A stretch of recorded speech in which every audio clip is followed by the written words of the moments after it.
Isang 25 years old na lalaki ang sumilip sa bintana ng eroplano at sumigaw. Pa! Tignan mo! Ang layo na natin sa mga bahay!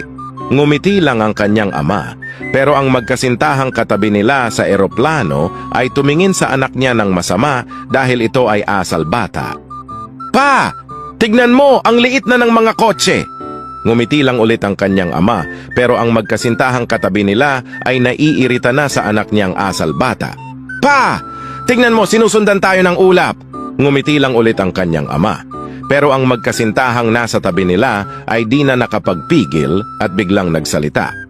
Tay, ba't di mo kaya dalhin ang anak mo sa ospital? Sumagot naman ang tatay ng, pasensya na kayo. Dinala ko na yung anak ko sa ospital. Sa totoo niyan bulag ang anak ko mula pagkabata. Ngayong buwan lang siya naoperahan at nakakita. Iwasan nating manghusga base lang sa kung anong nakikita natin. Di natin alam ang istorya ng bawat isa. Ang iba sa atin ay sobrang bigat na ng mga dinadala sa buhay. Kaya iwasan nating manghusga at mangupal ng kapwa.